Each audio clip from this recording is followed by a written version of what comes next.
decía que habíamos comenzado con extinción y si bien no fue mucho lo que pudimos avanzar, al menos un primer instituto como es el preaviso lo dimos por agotado porque ya lo habíamos estado viendo en clases anteriores, así que no presentaba, creo yo, mayor dificultad. De todos modos, si surgiera alguna duda, aprovechan y la consulta.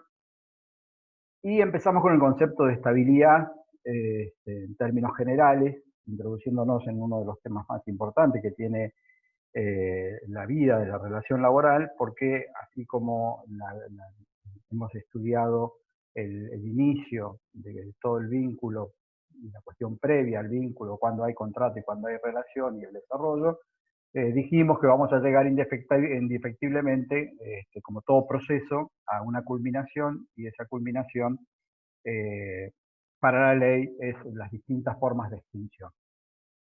Cuando hablamos de estabilidad, hicimos una clasificación y hablamos de estabilidad absoluta, estabilidad relativa, propia e impropia. Ahí ahora les voy a mostrar luego algún material que les subí en la carpeta y que tiene que ver también con algunos gráficos que hay en los distintos autores. Yo tomé el tratado de Ackerman, que tiene algún gráfico que les puede ser de utilidad, lo cargué en la unidad como para que lo tengan disponible, es una foto del gráfico.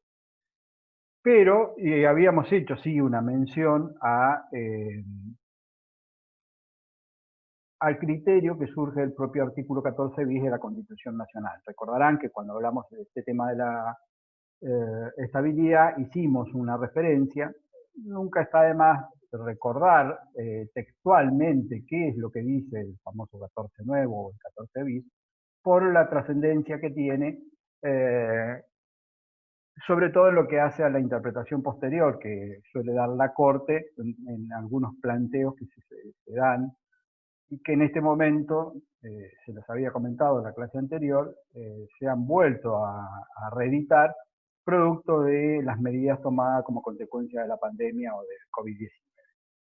¿Por qué esto? Porque si ustedes ven el artículo 14 bis, y lo he remarcado para que surja más evidente, tiene una mención específica, dice que el trabajo en sus diversas formas gozará de la protección de las leyes. Esto es lo que siempre recordamos como la referencia al principio protectorio que tiene el propio 14 bis, la que se aseguran al trabajador, y ahí enumera las condiciones dignas, equitativa de labor, la jornada limitada, recuerdan que lo vimos, la importancia que tiene la ley de 1944, el descanso y las vacaciones pagas, que justamente son las que hemos estudiado el otro día, la retribución justa, cuando hablamos de remuneración, hemos hablado de retribución, salario mínimo vital y móvil, también lo estudiamos cuando estudiamos retribución, igual remuneración por igual tarea, es un principio básico constitucional. Participación en las ganancias en la empresa, esta es la norma no reglamentada de la Constitución, también cuando vimos remuneración y distintas formas de remuneración la estudiamos.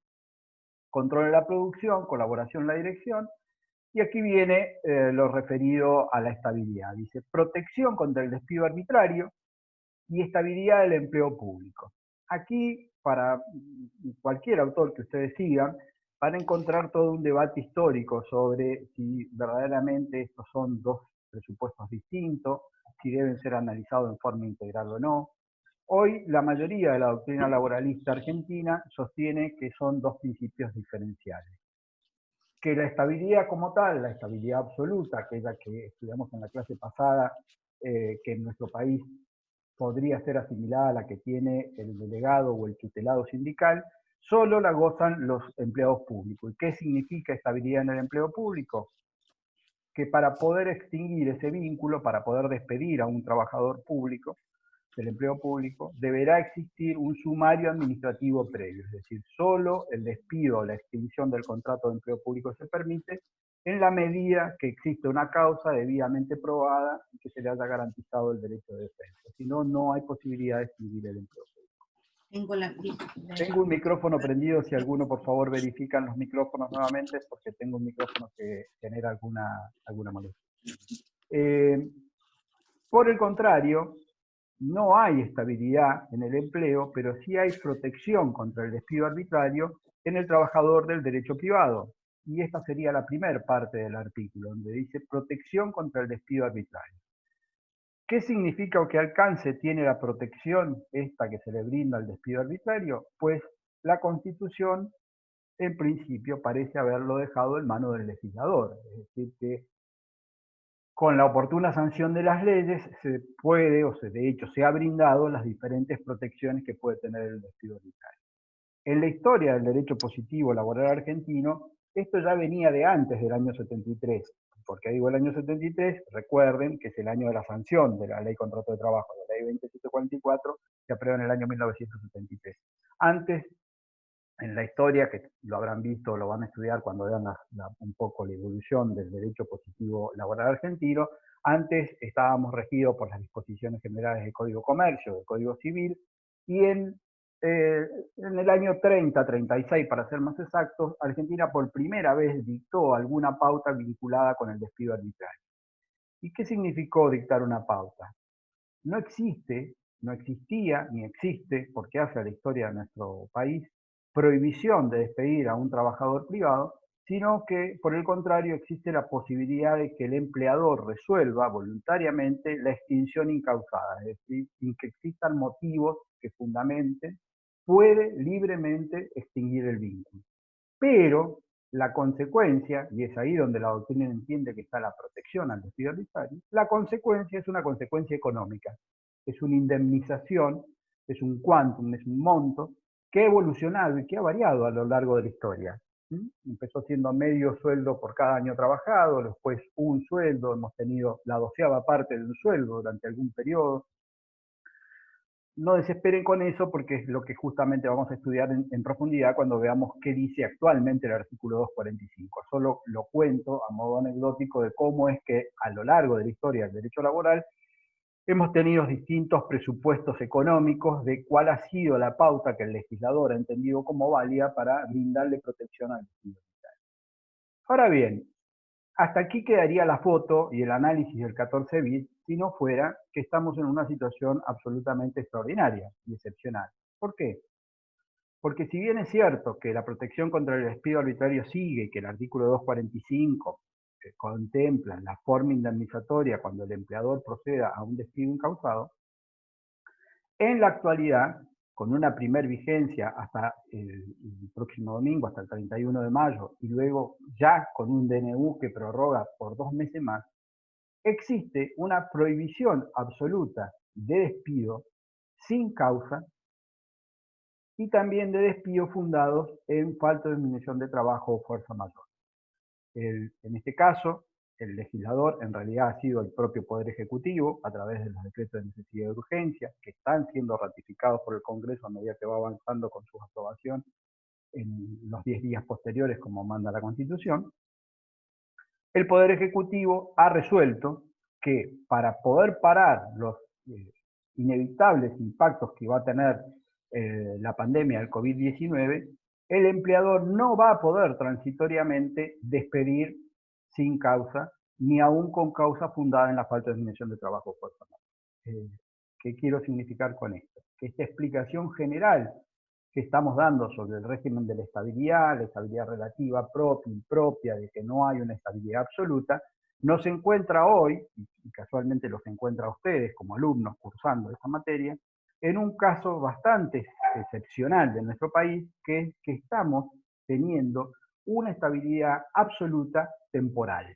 Es decir, hay prohibición de despidos acotado a un tiempo determinado. El tiempo determinado es el plazo que da el decreto de necesidad y urgencia, que fue originalmente de 60 días corridos, que como vencería este fin de semana, ya fue nuevamente prorrogado por el Poder Ejecutivo por 2 meses más. Entonces, toda la explicación que dimos la clase pasada, más la que estamos dando ahora, respecto de que nuestro país registra para el trabajador privado una estabilidad relativa impropia y que permite la extinción incausada en la medida que se pague una indemnización, hoy estaría limitada temporalmente por cuanto la vigencia del DNU impide a que cualquier empleador en este momento despida sin causa o fundado en una causa económica, como generalmente se las conoce, la causa de falta de disminución de trabajo.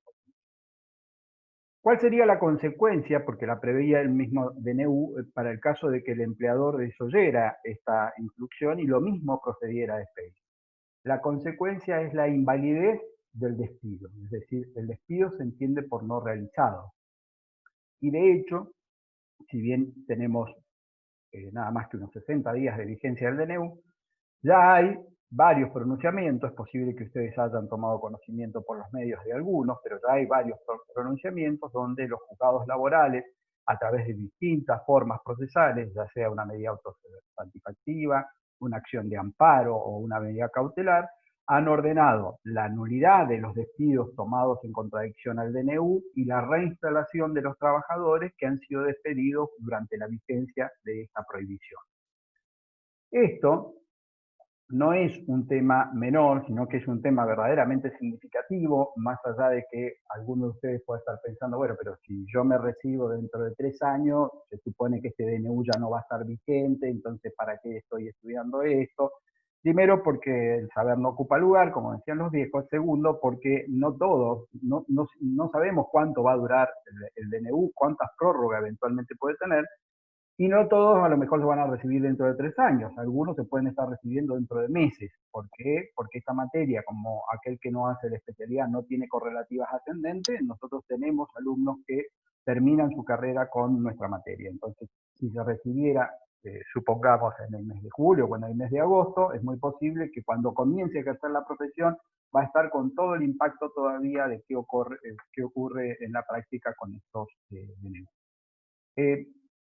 Yo puse en la carpeta de extinción una carpeta aparte que es COVID-19, donde he incorporado todas las disposiciones, no solo respecto de DNU y resoluciones, sino también los artículos de doctrina que ya hay, que son varios, sobre esta cuestión y el análisis de la prohibición o no de los despidos, y a su vez he incorporado como una variante más la jurisprudencia nueva que va saliendo. Tenemos una jurisprudencia muy reciente de la Cámara de Trabajo de Chipolletti, que justamente lo que ha ordenado es la reincorporación de trabajadores despedidos, y en función de eso junté en una única carpeta los antecedentes de COVID-19. Antes los habíamos puesto cerca de remuneración, los he eliminado de ahí, los pasé toda a extinción para que les resulte más práctico y para que puedan sopesarlo. Van a ver que hay artículos de doctrina publicados hace 3 días o hace 5 días. Es algo muy reciente, está evolucionando, no hay una postura única. Van a encontrar algunos artículos que están escarbando sobre la eventual inconstitucionalidad de este decreto de necesidad y urgencia que impide los despidos sin causa. Algunos otros, como por ejemplo un análisis que hace Balbín sobre la validez sí constitucional en la medida que sea transitorio, pero bueno, es un tema muy importante, de mucha actualidad, y que le pido que no lo dejen de ver, o sea, que lo incorporen a lo que estamos dando como producto de la extinción de la relación laboral, porque tiene una consecuencia y una consonancia actual relevante. Entonces vamos a hacer hincapié, por supuesto que lo vamos a evaluar, vamos a tomarlo en el parcial, vamos a tomarlo en el final, es un tema que se ha incorporado como algo de mayor trascendencia en la actualidad. Entonces, redondeamos. Habíamos ya analizado en las clases pasadas este supuesto de la estabilidad relativa, propia e impropia, y ahora lo que estamos viendo es qué pasa con ese supuesto de estabilidad a la luz de la pandemia. Bastante caprichosa la diapositiva, se ha querido dar vuelta, yo la había puesto en el sentido que le correspondía, pero parece ser que no, la foto no quiere. Cata, ¿la ven ahí derecha o quedó torcida? Ok, gracias. Este es uno de los gráficos a los que le hacía referencia, también lo colgué, es del tratado de Ackermann, es muy posible que ustedes también lo tengan en los manuales con los que están estudiando. Analizamos así muy rápidamente la gráfica de la izquierda, hace esta distinción entre el derecho a la estabilidad. Aclaro, no todos los autores son proclives a hablar de estabilidad, y mucho menos de estabilidad relativa, absoluta, propia e impropia, son clasificaciones. Si ustedes toman otro autor y toman otra clasificación, para mí, bienvenido, no tengo problema. Yo estoy siguiendo esta, pero no es determinante. Son como todos, las clasificaciones son forma de agrupar determinados conceptos. Y aquí lo que está haciendo Ackermann es agruparlo de esta manera. para hablar con propiedad, no es Ackerman, es el tratado dirigido por Ackerman, el capítulo vinculado con esto, creo que está escrito por Locke. Bueno, según la intensidad de la protección, dice absoluta, niega la eficacia del despido y admite la reincorporación. Hoy, o casualidad, estaríamos en ese supuesto. De manera transitoria, pero estaríamos en ese supuesto. Lo que nosotros decíamos que en el derecho laboral privado argentino no había, pues hoy les toca a ustedes como cursada estar en presencia de un ejemplo categórico. Hoy estaríamos en presencia de una estabilidad absoluta porque se niega la eficacia, por eso dije que el DNU directamente entiende como ineficaz al despido producido durante la vigencia del DNU cuando el despido es incausado. Y admite la reincorporación porque obviamente al ser un despido que no tiene validez, no es oponible, automáticamente lo que hace es admitir la reincorporación. Antes de avanzar un poquito en el gráfico eso, sí recuerden que tenemos para algunos trabajadores con características especiales esta estabilidad prevista, no ya en la ley contrato de trabajo, sino en lo que se denomina ley de asociaciones profesionales, la ley 23.551. En la clase pasada lo explicamos. Los trabajadores que se denominan tutelados, es decir, que tienen la tutela sindical, si vigente su tutela, el empleador procede a un despido sin causa o aún con causa, sin que hubiese hecho lo que se llama el procedimiento de exclusión de tutela, que es un trámite judicial previo, ese trabajador tiene prevista en la propia ley la acción de reinstalación. Ejemplo para ver si queda claro. Yo soy delegado de una planta de empaque de fruta. Y más allá de los motivos que dé origen a la decisión, supongamos que yo insulto al jefe de personal. Si el empleador al otro día me manda un telegrama de despido invocando esa causa, ese despido es nulo en términos de la ley de asociaciones profesionales, porque si lo que quería era despedirme, debía hacer un trámite judicial previo que se llama exclusión de tutela. Es un trámite sumarísimo ante el juzgado laboral, donde el empleador lo que le va a plantear al juez es que existe una causal, que esa causal no guarda relación alguna con la calidad del delegado, y que lo que pretende es que el juez le autorice a poder despedir. Aclaro, más allá de que es un tema que vemos en derecho colectivo, que no solo es para despedir, también es para suspender o para sancionar y también para cambiar las condiciones. O sea, el empleador a un trabajador tutelado no puede ni despedirlo, ni suspenderlo, ni cambiarle las condiciones del contrato, a no ser que inicie un procedimiento de exclusión de tutelas y a la resulta del mismo obtenga la venia, la autorización del juez para poder hacerlo. Retrotraigo un poco. ¿Qué ocurre entonces si a ese delegado de un galpón de empaque que le pegó, le insultó a la jefa de recursos humanos, yo lo despido así sin más, invocando esa causa? El trabajador tiene la opción de lo que se llama acción de reinstalación. Reputa como nulo el despido por no haber cumplido con el procedimiento de exclusión de tutela y pide se lo reinstale en el puesto de trabajo. Ese es un ejemplo que siempre hemos dado, que sigue plenamente vigente y que tiene que ver con un trabajador que goza de determinada estabilidad. Tampoco es una estabilidad absoluta perpetua, porque dura lo que dura el mandato y un año más, pero sí tiene una estabilidad y sí tiene una acción de reinstalación propia y específica en la ley de asociaciones profesionales. Bueno, ese ejemplito hoy, que es de un universo limitado de trabajadores, hoy obviamente es un ejemplo amplificado porque gozarían de esa protección, de esa estabilidad absoluta temporal a todos los trabajadores que hayan ingresado con anterioridad al mes de marzo. ¿Por qué? Porque no pueden ser despedidos sin causa en virtud de lo que dice el decreto de necesidad de urgencia, hoy prorrogado por 2 meses. Dice el mismo gráfico, según la intensidad, habla de la estabilidad relativa, admite la eficacia del despido, estabilidad impropia, y la segunda opción niega la eficacia del despido, estabilidad propia. Esta distinción entre relativa y absoluta, insisto, es solo una clasificación, pueden compartirlo o no, y después según la fuente puede ser legal o convencional, legal es que surja de la propia ley, como en la actualidad el DNU o la ley 23.551, o convencional que surja de un convenio colectivo de trabajo. Respecto a este punto, de si puede surgir una estabilidad absoluta desde un convenio colectivo de trabajo, van a encontrar en cualquier autor que sigan un poco el tema de la estabilidad la referencia al famoso fallo de Luca contra Banco Francés, un fallo viejo del año 69, y se los voy a contar para que no se pierdan cuando lo lean porque tiene alguna relevancia. El convenio colectivo para los trabajadores bancarios, extendido luego a los trabajadores del seguro, tuvo durante un periodo de su vigencia una estabilidad absoluta. ¿Esto qué significaba? Que un trabajador bancario privado no podía ser despedido a no ser que exista justa causa debidamente probada para ello.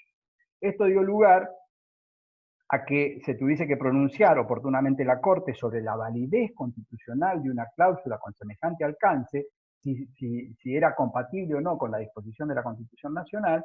La Corte, en este fallo de Luca, sostuvo la inconstitucionalidad de la disposición convencional y por lo tanto fue dejada sin efecto con posterioridad y siempre se lo sigue trayendo como a cuento, más allá de que obviamente se imaginarán que la constitución y conformación de esa corte de aquella fecha a la actualidad nada tiene que ver, pero siempre se lo ha seguido respetando y tomando como un criterio en el sentido de que aún por convenios colectivos las partes no podrían en el ámbito del derecho laboral privado incorporar una cláusula que tenga semejante alcance, es decir, que le dé una estabilidad absoluta al trabajador y que impida la libre contratación y que el empleador pueda libremente proceder con el despido. Un segundito. Sí, Matías. La Corte lo que dijo en el fallo de Luca es que era inconstitucional la disposición convencional que le otorgaba estabilidad absoluta al trabajador bancario. Y por lo tanto, debió luego ser modificada la cláusula del convenio colectivo y desde aquella época, estamos hablando del 69 para acá, ningún otro nuevo convenio colectivo ha pretendido o procurado incorporar cláusulas de estabilidad absoluta, siempre pivoteando con el criterio de que la Corte ha sostenido la invalidez de por vía convencional ir más allá de lo que el artículo 14 bis dice para los privados. Esta es la discusión que cuando comenzamos les comentaba, que sigue existiendo en doctrina, si cuando se habla de estabilidad solo se refiere, el 14 bis solo se refiere a los empleados públicos. En ese sentido, sobre qué se entiende por empleados públicos y quiénes están alcanzados, pueden analizar también el fallo Madorrán de la Corte, bastante más contemporáneo, de hace unos 15 años, donde la Corte le dio el carácter de tutelados con estabilidad absoluta a los trabajadores contratados por el Estado, cuyos contratos son renovados, en esta ficción de que no son empleados públicos de planta permanente, sino que se los va renovando. La Corte se ha cansado ya de decir de que eso es un fraude a la ley, y también le ha dado carácter de estabilidad absoluta a los trabajadores contratados por entender que los sucesivos contratos o que se están haciendo lo que pretenden es quitarle la estabilidad a ese empleado público, y en Madorrán también se hizo extensiva la estabilidad a los trabajadores contratados. Bueno,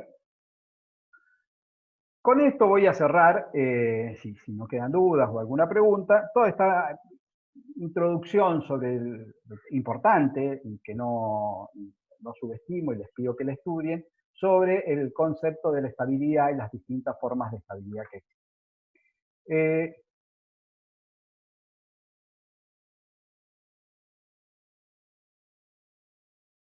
Bien, vale. Sí, no tengan temor en interrumpir, chicos, porque la idea es que le demos dinámica y la duda cuando a ustedes les surgen, preguntan y vamos contestando, ¿vale? Dice, sí, la única acción de reincorporación es la que está en la ley de asociaciones y en virtud de los DNI y de los de DNU que hice referencia, y si fuera eso no está prevista. Es correcto. En derecho positivo, la única acción de reinstalación como tal, y que así se la denomina, es la de la 23.551, 47, 48 y 50 de la ley. Ahora, en la vigencia del DNU actual, como lo que dice es que el despido es nulo, se reputa como tal, no queda otra que, al no tener efecto, cabe la reinstalación. No prevé el DNU, porque no lo reglamenta en detalle, una acción específica propia de reinstalación, pero en la práctica los jueces lo que están haciendo es por vía de ya sea autosatisfactivas o amparo, otorgar la reinstalación.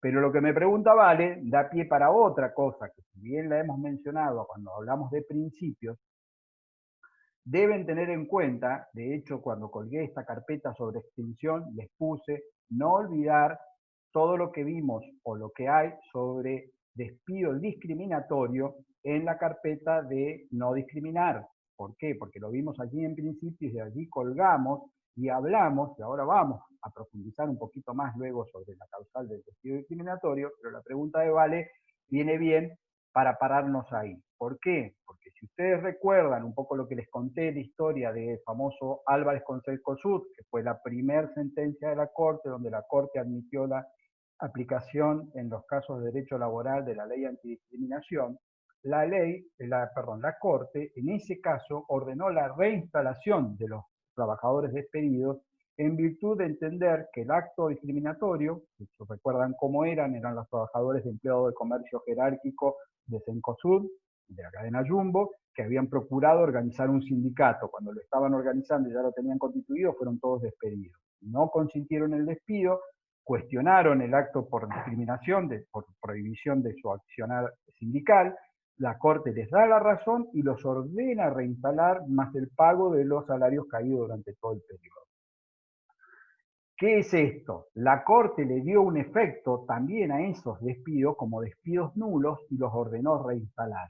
Pero no porque existe una disposición legal específica respecto de la reinstalación, sino por la interpretación que hizo la Corte del artículo 1 de la Ley 23.592 sobre discriminación. Entonces, a la pregunta concreta de Vale, ¿hay otros supuestos de acción de reinstalación nomenclados, nominados en la ley, contrato de trabajo o en las disposiciones laborales? No, no hay otros.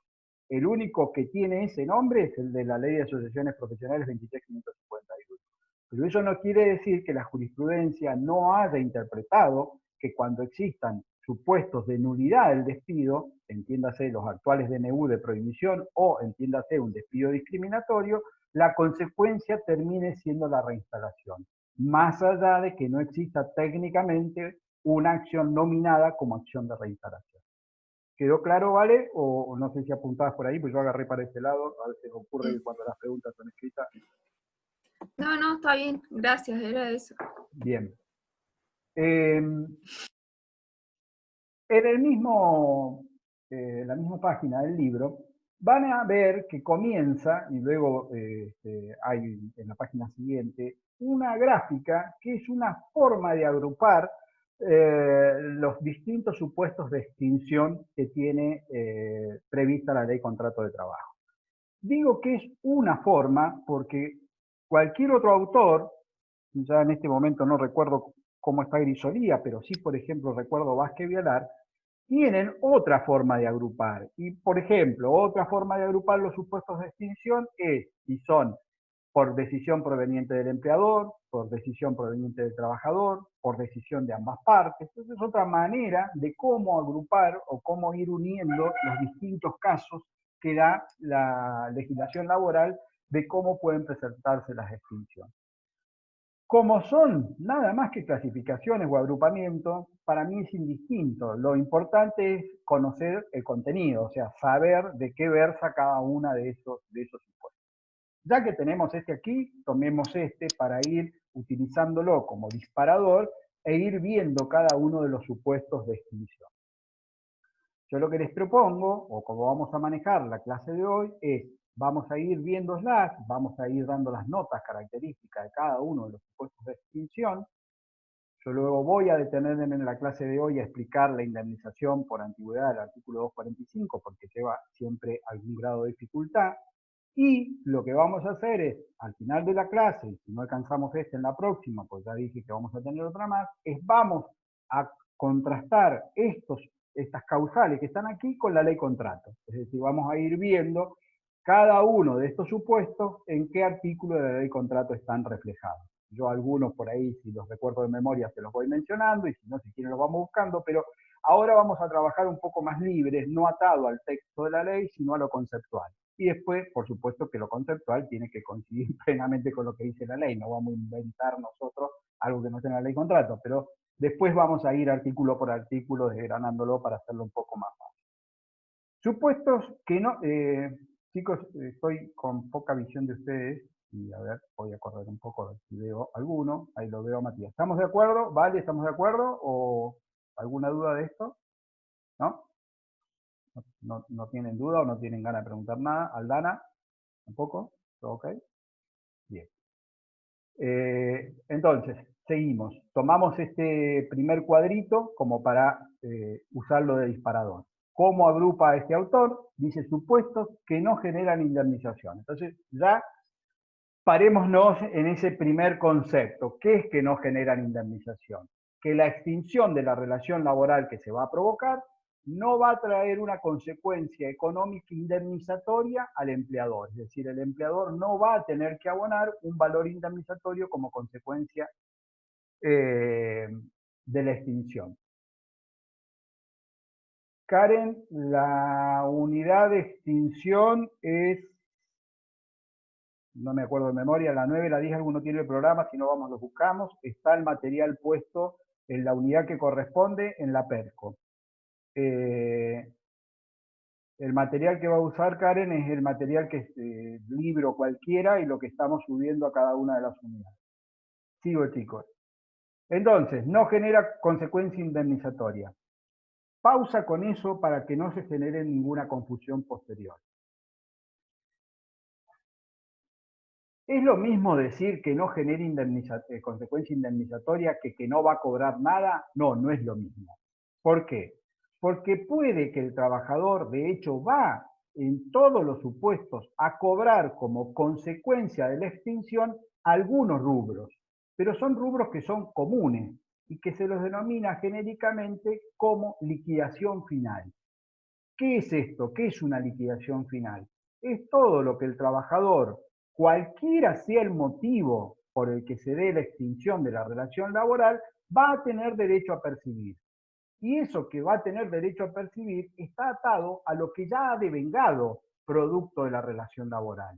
¿Cuáles son esos ítems? Vamos por el más fácil de todos. Supongamos que hoy 29 un trabajador renuncia.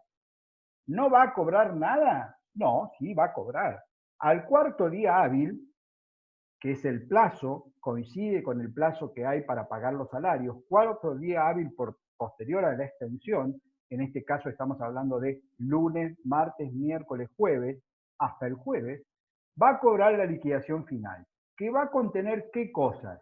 Vamos por lo más sencillo. Lo primero que va a contener son los 29 días trabajados, porque si trabajó hasta hoy, obviamente tiene derecho a que se le pague el salario por esos 29 días. ¿Qué otra cosa ha devengado? Sus vacaciones proporcionales. Lo vimos en la clase pasada. Las vacaciones proporcionales, en principio, si no tiene derecho al goce pleno, va a cobrar en base al 1 cada 20. ¿Se acuerdan? Por cada 20 días trabajado con derecho a salario, se le va a liquidar un día de vacaciones. Es el supuesto donde las vacaciones sí se sustituyen en dinero porque no se pueden gozar. ¿Y qué otro rubro ha devengado? El sueldo anual complementario, también proporcional. ¿Se acuerdan? El aguinaldo, el SAC, sueldo anual complementario, también se ha devengado.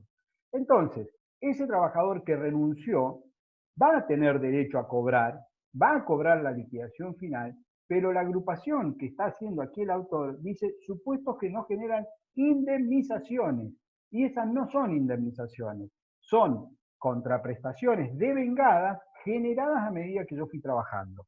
El salario lo fui devengando porque trabajé, las vacaciones las fui devengando porque trabajé y el sueldo anual complementario lo fui devengando día a día que trabajé. Entonces, estos tres incluyen la liquidación final, toda extinción del vínculo laboral, sin importar la causal, trae aparejado el pago de una liquidación final. Entonces, es un primer concepto básico. Entonces, cuando el autor dice que no devenga indemnizaciones, no se refiere a la liquidación final, se refiere a las indemnizaciones que luego vamos a ver para el caso de despido incausado, preaviso, indemnización sustitutiva de preaviso, etcétera, etcétera. Acá estamos hablando nada más que de este rubro común para que no se les genere confusión, porque a veces yo les pregunto, bueno, si renuncia, ¿no cobra nada? Y usted dice, no, no cobra nada. No es que no cobra nada, no cobra ninguna indemnización, pero sí cobra algo, cobra la liquidación final. Siempre que se extingue un vínculo, hay liquidación final. A ver, voy a hacer una aclaración por si alguno está bastante avanzado y está muy fino. Siempre, en la medida que los rubros no hayan sido ya abonados, Les voy a poner un ejemplo muy de la práctica de nuestra zona. Un trabajador de temporada que termina la temporada cobra las vacaciones proporcionales, el sueldo anual complementario y los días trabajados. Y al día siguiente o a los 5 días va y renuncia. ¿Qué cobra? Y nada, porque ya la liquidación final la cobró cuando terminó la temporada. Ese sería un ejemplo, digamos, excepcional de que no va a tener que percibir por liquidación final, porque la liquidación final ya se le hicieron cuando terminó la temporada, en un caso de excepción, digamos. Sino de ordinario, normalmente cualquier trabajador que extingue su vínculo cobra su liquidación final.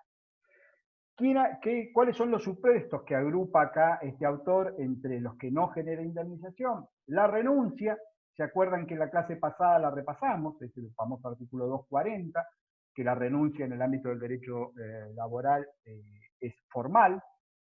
Esto ya lo vieron para el parcial anterior, solo se reputa como válida la renuncia realizada por telegrama colacionado laboral o bien ante la autoridad administrativa, no hay otro supuesto de validez de renuncia. Acuerdo disolitorio, expreso o tácito, y aquí ya nos metimos en un supuesto que todavía no habíamos visto. ¿Por qué? Porque aquí ya entramos en dos supuestos de extinción que están previstos en el artículo 241 de la Ley Contrato de Trabajo. Uno se llama extinción por mutuo acuerdo y el mismo artículo en el último párrafo tiene extinción por comportamiento inequívoco de las partes. ¿Va de vuelta? Vamos despacio, no desesperen porque los vamos a ir viendo a todos los casos y a su vez después vamos a ir viendo lo que dice la ley contrato. Así que tranquilos en general. Extinción por mutuo acuerdo, artículo 241. ¿Qué es esto? Este es un acto bilateral, quiere decir que requiere la voluntad expresa tanto del empleador como del trabajador, de poner fin de manera voluntaria a la relación laboral. Es también un acto formal porque la ley dice que o debe ser realizado ante la autoridad administrativa o permite como forma la escritura pública.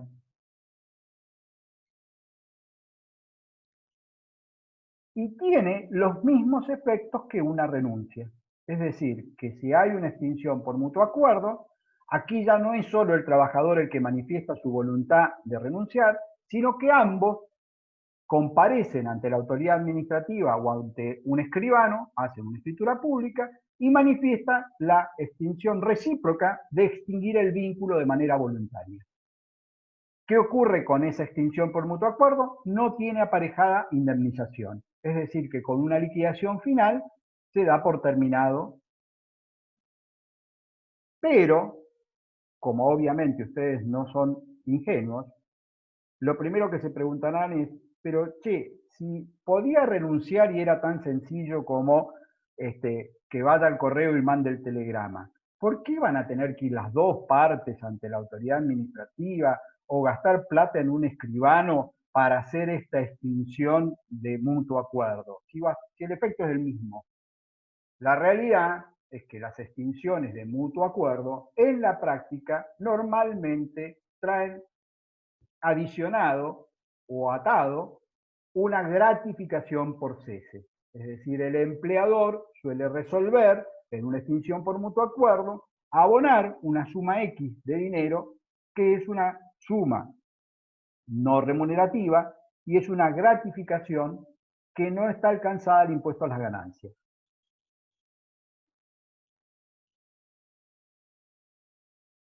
Voy a ser categórico con 2 o 3 conceptos y después vamos a dejar abierto a la interpretación de ustedes. Primer concepto, la extinción por mutuo acuerdo no obliga al pago de gratificación.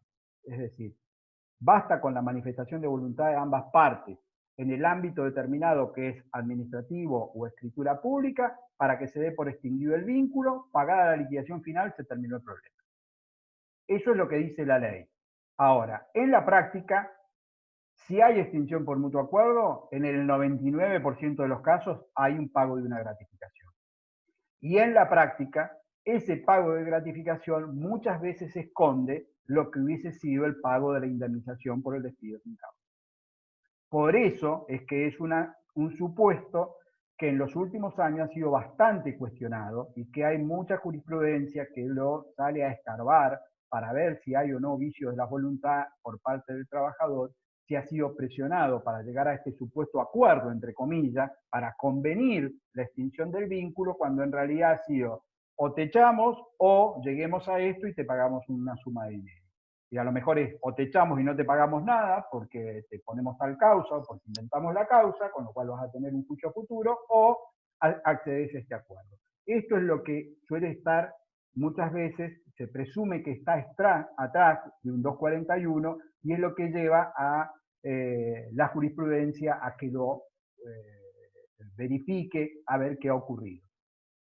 Sí, Luisa, en la actualidad se están haciendo muchas extinciones voluntarias de 241. ¿Por qué? Porque justamente como lo que hay es prohibición de despido por la vigencia del DNU, para poder salir del cepo de la prohibición del despido, se acuerdan extinciones en los términos del 241 primer párrafo y se hacen por ante escribano o por ante la subsecretaría de Trabajo. Luisa preguntaba en el caso de petroleros, se está dando en muchas actividades, no solo en petroleros, donde el empleador lo que necesita es bajar nómina, no puede soportar costos, no tiene la empresa parada, y en algunos casos al trabajador o no le queda otra, o le conviene agarrar ese dinero y ver qué es lo que hace, o hace un emprendimiento, o se va de la zona y se va a otra zona, o sea, distintas circunstancias personales y particulares.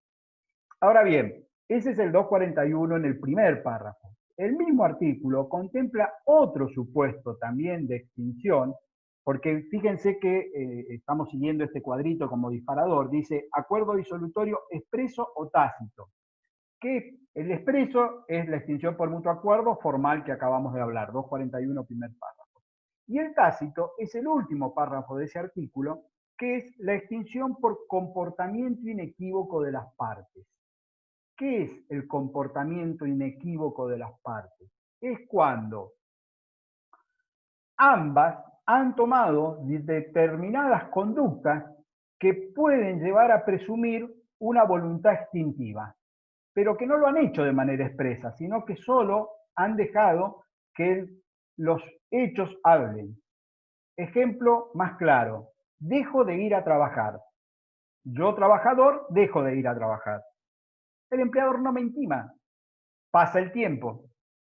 Y yo, trabajador, celebro otro contrato con otro empleador, con misma carga horaria. Yo trabajaba 8 horas para A, pasa un mes, 2 meses, no me intiman, no voy, y celebro un contrato para B, 8 horas, y trabajo todos los días 8 horas. ¿Qué existió ahí? ¿Existió abandono de trabajo? No, porque el abandono de trabajo en el 244 exige que haya una intimación a que me presente. Aquí no me intimaron. ¿Existió una renuncia? No, porque la renuncia exige la presentación por telegrama colacionado o ante la autoridad administrativa. ¿Qué hubo? Hubo una conducta inequívoca de las partes que tenía como finalidad una voluntad extintiva. Obviamente es de interpretación restrictiva, admite prueba en contrario, pero si se diera una circunstancia así, el contrato se entiende extinguido en los términos del 241, último párrafo, y el efecto, que es por ahí por donde hemos entrado a esta clasificación, es asimilable a la renuncia. No lleva indemnización, lo único que lleva aparejado es el pago de la liquidación final, que tendría que haber sido hecho en su momento. ¿Se entendió? Estamos aproximándonos a los supuestos de extinción. Hasta aquí hemos visto solamente la renuncia, que ya la habíamos visto del 240, acuerdo disolutivo, expreso, extinción por mutuo acuerdo 241 primer párrafo, o tácito 241 último párrafo. Otro supuesto, sigo, yo no sé si ustedes alcanzan a ver el grafiquito este o está muy chiquito. Algunos están con cara así como de poniendo cara de chicato que no lo alcanzan a ver nada, pero bueno. Está en la PEDCO, después bájenselo o lo miran ustedes de ahí directamente si lo quieren seguir. El otro supuesto es cumplimiento de plazo y dice al lado, entre paréntesis, menor a 1 año. ¿Qué es esto? Nos obliga a que recordemos cosas que ya hemos estudiado. Recuerden que el contrato a plazo fijo, cuyo plazo sea menor de 1 año, que se extingue habiendo sido debidamente preavisado, no tiene consecuencia indemnizatoria. Va de vuelta para que se acuerden. Contrato a plazo fijo con plazo menor de un año, porque si supera el año, recuerden que se paga el 247, menor de un año, que se extingue debidamente preavisado. Pongo el ejemplo, el contrato era por 10 meses. Al mes 9 lo preaviso 30 días antes de que se va a extinguir por cumplimiento del plazo. Al mes 10 se extingue por cumplimiento del plazo, es decir, tuvo menos de 12 meses y fue debidamente preavisado. ¿Qué efectos tiene esa extinción? No lleva indemnización. El trabajador lo único que cobra es la liquidación final, pero no hay ningún tipo de indemnización. Entonces esa es la extinción por cumplimiento de plazo cuando el plazo sea menor a un año.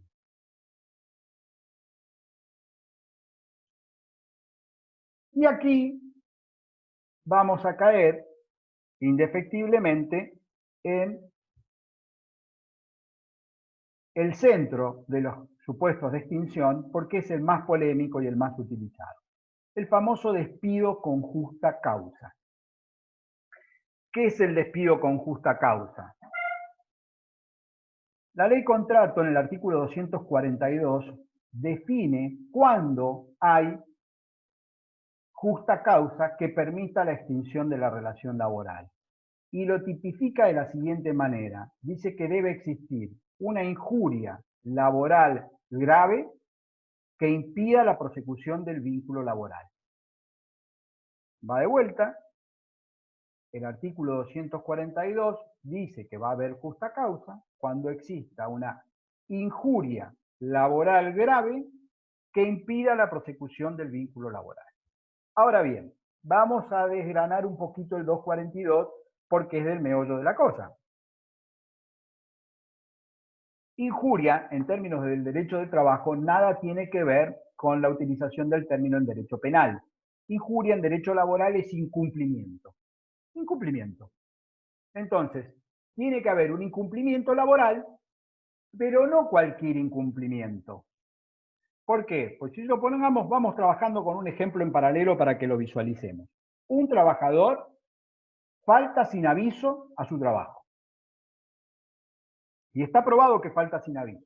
¿Qué hay ahí? ¿Hay un incumplimiento laboral? Sí, sin duda, hay un incumplimiento laboral. ¿Por qué? Porque dentro de las obligaciones, deberes y derechos de las partes está el de él, el de cumplir con el débito laboral, el de ir a trabajar, y si no va a tener una causal y justificarla. Entonces, faltó sin aviso, hay un incumplimiento. Automáticamente vamos a ir por la vía del absurdo trabajando. Porque haya faltado un día sin aviso, ¿permite un despido con causa, fundado en esa causa? ¿Qué opinan? No. Tengo 4 acá en la pantalla, Luis, Aldana, Alina y Bel, que no sé, Belén. ¿Sí? Las 4 hicieron con la cabeza. No, parece absurdo. O sea, si alguien faltó sin aviso un día, hay una injuria laboral, pero no es una injuria laboral grave que impida la prosecución de la relación laboral. Es solo una injuria laboral.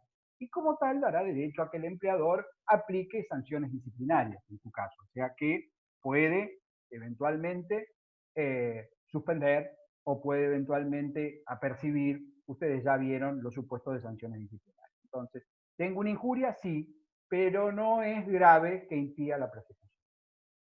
Ahora, puede que haya una injuria laboral grave, pero que lo mismo permita. Catalina dice, deberían analizarse los antecedentes, si tiene otras sanciones, por faltar, creo que es... Bien, ahí se metió sola Cata para dónde íbamos a ir. Puede que esa injuria, que aparenta ser leve, se pueda convertir en una injuria grave en base a los antecedentes, que es lo que Catalina estaba planteando. Sí, porque si este trabajador que ha faltado esta vez tiene en su legajo ya acumulado 15 días de suspensión por distintas faltas anteriores en el año aniversario, obviamente la injuria se convierte en una injuria grave. Y ya no da para un simple apercibimiento o a lo mejor para un día de suspensión. Da para 5 días de suspensión, o da para 7 días de suspensión. Eso habrá que medirlo, habrá que ver el tipo de tarea, habrá que ver la naturaleza de la actividad en la que desarrolla el débito laboral, etc. Entonces, puede que esa injuria que aparecía como leve se convierta en grave. Ahora, Voy a trabajar con el mismo ejemplo y con lo que acaba de dar Catalina. Este trabajador tiene 10 días de sanciones disciplinarias en el año aniversario por falta sin aviso. Ha faltado ya 7 veces sin aviso. Falta una 8ª vez. ¿Esa injuria es una injuria laboral? Sí. ¿Es grave? Sí. ¿Impide la prosecución del vínculo? ¿O puedo aplicarle nueva sanción, nueva suspensión? Estamos jugando al oficio mudo. Yo leo lo que me dice Luisa así con el cara y ninguno aporta escrito ni abre el micrófono. Todos así vamos a desarrollar un nuevo sistema de comunicación con estas clases, que es leer vistas. En principio, no impide la prosecución del vínculo. ¿Por qué? Porque si bien es una injuria laboral y es grave, en base a las sanciones que tiene y a lo que yo vengo aplicando, puedo aplicarle nuevas sanciones. Porque recuerden que el máximo de sanción disciplinaria en el año aniversario son 30 días. Y este trabajador tenía 10 días. Y yo le venía aplicando primero un apercibimiento, después un día, otra vez un día, después 2 días. No puedo saltar de 2 días faltándome 20 a te despido con causa. No sería razonable, más allá de que si lo hagan o no, no sería razonable. Entonces, hay una injuria laboral grave, pero no impide la prosecución.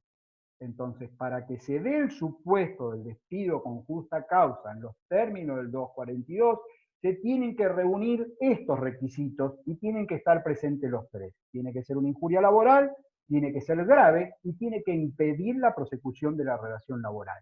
Voy a poner otro ejemplo para que vean en forma como de contraejemplo cómo podría presentarse un trabajador que no tiene antecedentes disciplinarios, nunca fue sancionado, 3 años trabajando para una empresa, un día llega en una conversación con el jefe de recursos humanos, le dice, vos nunca me das que yo haga horas extras los sábados de la tarde, pasando las 48, porque este es un trabajador que está muy bien entrenado, que ha consultado a usted y sabe que las horas extras son después de las 48, nunca me das que yo haga horas extras, los compañeros cobran más, yo no cobro más, la cosa sube un poquito de tono y en un momento determinado se levanta, le vuelca el escritorio y le tira con un cenicero que había y le parte la cara.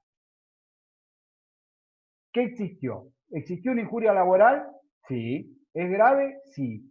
¿Permite la prosecución del vínculo? Y ahí hace un poco de ruido, es el jefe de recursos humanos. Era una empresa chica, no tenía recursos humanos, era el dueño de la empresa, al cual le partió la cara con un cenicero en un acto en un exabrupto violento. Entonces, merituar si la conducta justifica o no el despido causado es uno de los temas más complejos que se van a encontrar a lo largo de su carrera profesional. Ya sea que asesoren al trabajador o que asesoren a la empresa. ¿Por qué? Porque no hay un vademecum, no está estipulado, no está escrito en ningún lado, sino que hay que medirlo y merituarlo a la luz de los usos y costumbres del lugar, del tipo de establecimiento del que se trate, de lo que ha sido normalmente el procedimiento de esa empresa, de lo que dice la jurisprudencia del lugar, porque hay veces que las jurisprudencias cambian en nuestras provincias, que tenemos la gran ventaja de tener Neuquén y Río Negro tan pegados y que podemos litigar en ambas provincias, les va a obligar a saber cuál es el criterio que usan los juzgados laborales de Neuquén, cuáles las cámaras de trabajo de Río Negro, ya sea Chipolete o Roca. Entonces, considerar a algo injuria laboral grave que impide la relación laboral es todo un desafío. ¿Mm? Y poder fundarlo y poder acreditarlo es todo un desafío. Siempre pongo un ejemplo similar y hago la aclaración que no es para nada un demérito ni una forma de discriminar, sino que es para que conceptualmente entiendan de lo que estamos hablando. Si el trabajador es un trabajador de la construcción, más allá de que ustedes ya saben que por la ley 2250 no tiene estabilidad, pero sí es un trabajador de la construcción, y en un momento determinado, subido en un andamio, le dice al capataz, che, pelotudo, te dije que me pase sí o sí la masa, que tengo que sacar esto de acá. Y se lo dice en forma fuerte, con un tono de voz así como agresivo. No te lo pido más, qué pelotudo que sos, che, te estoy diciendo esto hace 15 minutos, estoy yo acá, me puedo caer. Bueno, esa es una foto, un cuadro. ¿Puede ser pasible de sanción? Sí, eventualmente puede ser pasible de sanción. Le dijo pelotudo al capataz. Ahora, si uno mira más allá de la foto y ve un poquito la película, resulta que el mismo capataz, cuando le mandaba la masa, le decía, che, boludo, agarrá la masa, estoy acá como un gil esperando hace media hora y vos ahí no me das pelota y yo te la quiero pasar. Entonces, la forma de comunicación, el insulto, lo que nosotros entendemos como la falta de respeto del insulto, es el vocabulario utilizado a los fines de desarrollar la tarea y ninguno termina injuriado o entendiendo esto como una falta tan grave que dé para una sanción y mucho menos para un despido. Este sería una foto. Ahora, si yo soy el gerente del banco y me acerco a la ventanilla del banco y el cajero me dice, pelotudo, te dije hace media hora que me traigas la cuenta corriente de este tipo, lo tengo esperando acá con estos boludos delante y no le puedo pagar, ahí ya la cosa va a cambiar. ¿Por qué? Porque estamos en un cajero, estamos con un gerente, estamos con un banco, estamos con clientes. No es normal, ni pareciera como razonable, de que se utilice ese léxico para ese tipo de relación laboral. Fin del cuento. Para que ustedes puedan o no considerar a una conducta como injuria grave y que impida la prosecución del vínculo, van a tener que ir más allá y analizar un poco la historia del comportamiento y de la forma de ese vínculo, cómo es que el empleador ha tratado a casos similares, si es que ha aplicado sanciones y qué tipo de sanciones, y esto es lo difícil muchas veces cuando tienen que ponderar. Conclusión, hacia la esencia de la extinción, poder meterse a analizar con elementos objetivos el comportamiento humano para saber si esa injuria laboral es grave y si esa gravedad impide la prosecución del vínculo. ¿Por qué? Vamos a retomar un poco con el cuadrito, porque la consecuencia de que yo despida a alguien con causa es que no voy a pagar indemnización alguna. Si yo despido, vamos al ejemplo de el que le tiró el cenicero y le partió la cara al encargado o al dueño, y el despido está bien hecho y es causado, y si yo después demuestro esto y convenzo a un tribunal de que eso fue una injuria laboral grave que impedía la prosecución del vínculo, la extinción no lleva ninguna indemnización. Es decir, el empleador no paga nada más que la liquidación final, que ya dijimos que se paga en todos los supuestos. Por eso es tan importante no solo conocer los alcances del 242, sino ir sabiendo los criterios de jurisprudencia para saber qué se considera o no injuria grave. Voy a poner un ejemplo en la realidad para que vean cómo es importante conocer la jurisprudencia. En la época en que habían colectivos, porque ahora no los hay, y en la época en que los colectivos vendían boletos, porque ahora son por tarjetas o sube o son automáticos, habían dos criterios en la jurisprudencia local. El trabajador que era detectado en una inspección como que había revendido el boleto, o lo había entregado dos veces y por lo tanto había cobrado una a él y otra lo había rendido, para alguna jurisprudencia eso era una injuria laboral grave que impedía la prosecución de la relación laboral por pérdida objetiva de confianza, que es uno de los supuestos que se suelen utilizar, caso Cámara de Trabajo de General Roca, pero para otros tribunales, caso Junín de los Andes en Neuquén, esto, si bien era una falta, si no tenía antecedentes, no justificaba el despido. Es decir, un mismo hecho probado con características similares, para un tribunal era suficiente injuria y permitía el despido causado, para otro tribunal era una injuria, pero no impedía la prosecución, salvo que ya hubiese sido sancionado antes por una causa similar o que tuviera acumulado. ¿Entendieron el ejemplo? Eso es un ejemplo real, que durante un tiempo ocurrió así. Entonces, es muy importante que no solo ustedes manejen en términos técnicos cuando hay injuria laboral que permita la extinción causada, sino que a su vez, si van a provocar el despido, sepan cuál es el criterio que está utilizando el tribunal del lugar donde van a litigar para saber si ha sido admitido como tal o si van a después tener algún problema con la jurisprudencia en caso de que tengan. Bien. Sigo un poquito más. Despido con justa causa. Bueno, otro supuesto de extinción. El supuesto de jubilación. Estoy en el último de los supuestos que no generan indemnización. ¿Qué es esto? Y vamos a darlo también con alguna profundidad, más allá de analizarlo luego con en la ley contrato. ¿Qué es esto? Como primera definición, el trabajador que se jubila, que llega a acceder al beneficio jubilatorio, está en condiciones de que se extinga su vínculo laboral y no tiene aparejado indemnización alguna. Va de vuelta. El trabajador que se jubila, que obtiene la jubilación, siempre hablando de jubilación ordinaria, se extingue el vínculo laboral y no tiene derecho a indemnización alguna. Pero esto es bastante más complejo. ¿Por qué? Porque hay toda una discusión, producto de las disposiciones de la Ley de Contrato de Trabajo y de lo que ha sido la evolución de la jurisprudencia, respecto a, primero, ¿puede el empleador obligar a que su trabajador se jubile? ¿Puedo intimarlo a que haga los trámites y se jubile? ¿Puede el trabajador jubilado seguir trabajando?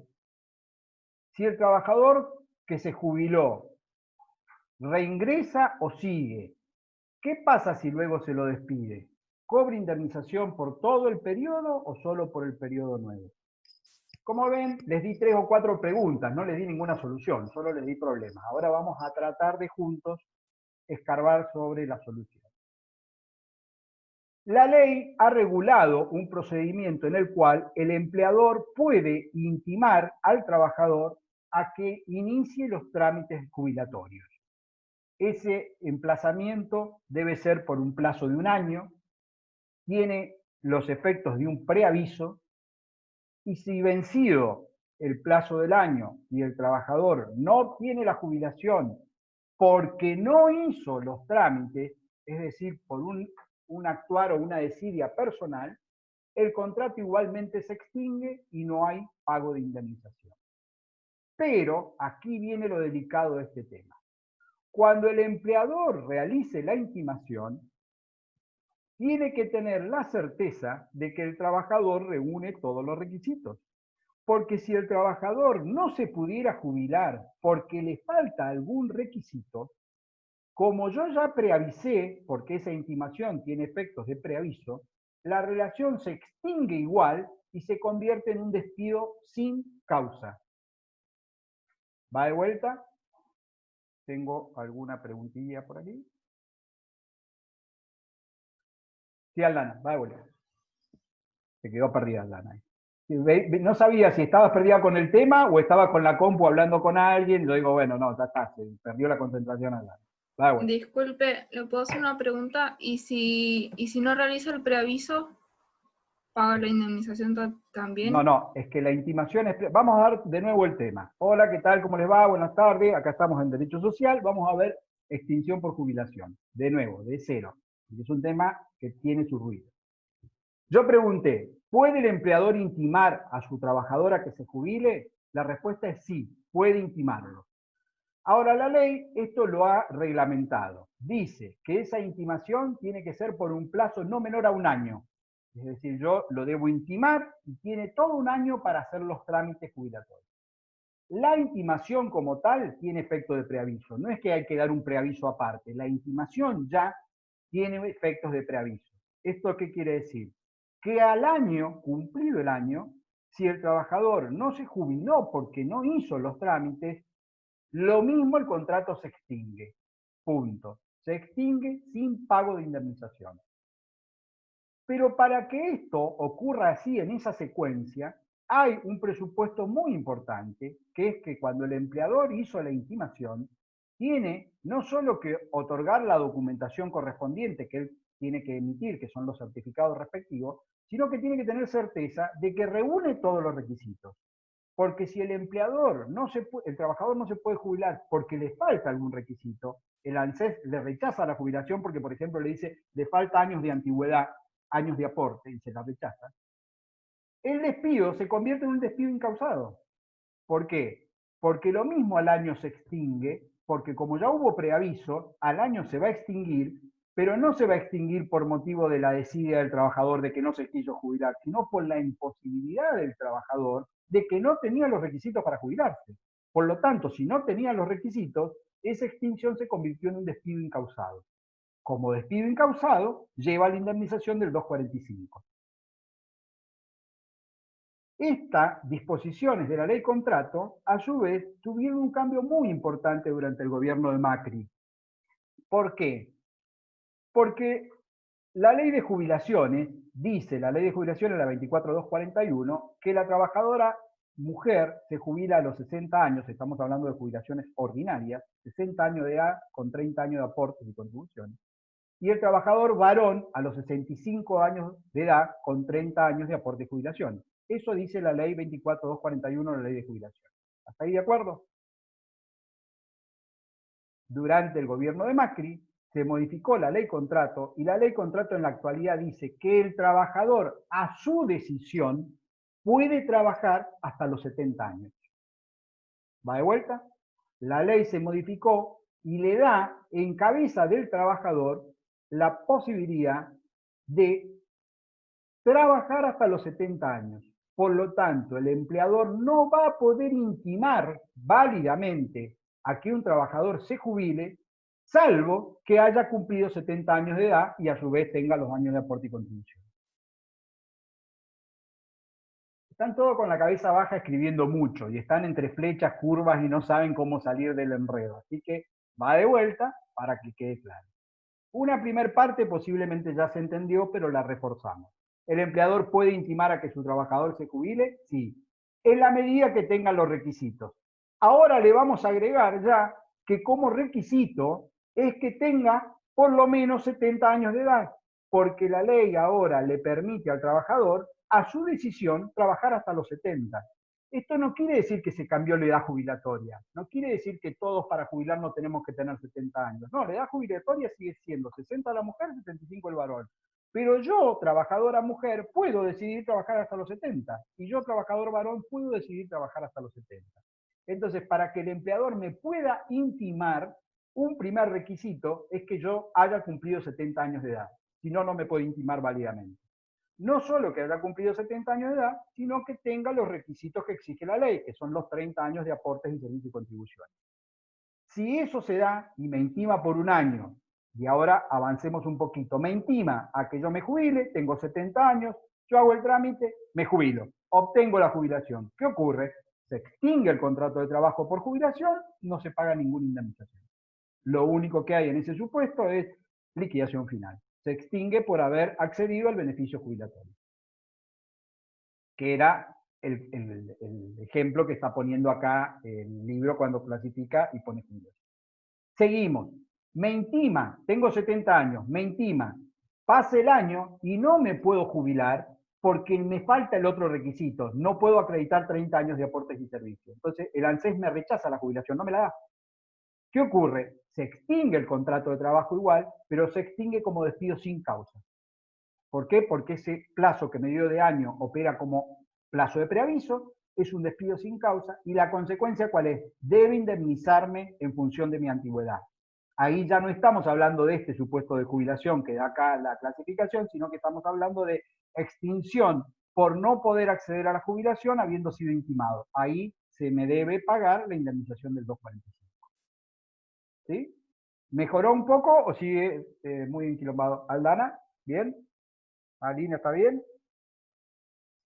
Bien, vamos a avanzar, porque después cuando leamos los artículos de la ley, obviamente lo vamos a poner todo en caja un poquito mejor, pero vamos a seguir avanzando.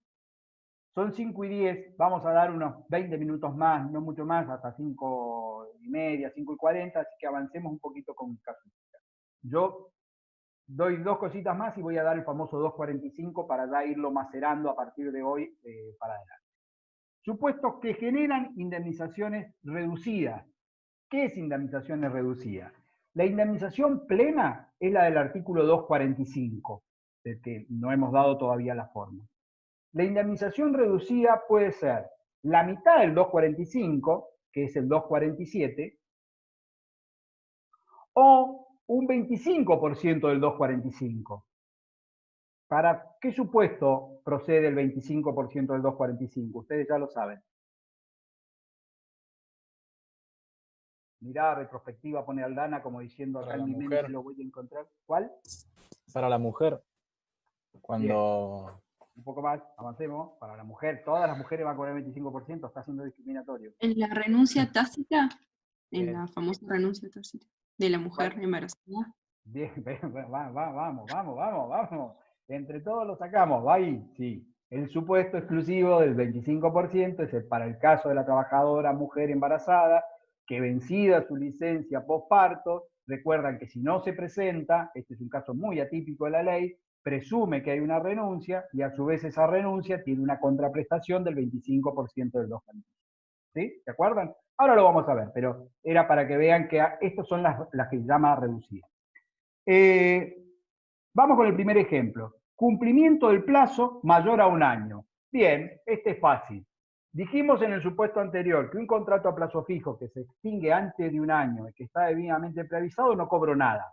Ahora, si tiene más de un año, ya lo explicamos cuando vimos contrato a plazo fijo, si tiene más de un año de duración, por más que esté debidamente preavisado, al extinguirse se cobra la indemnización del 247, es decir, el 50% del 245.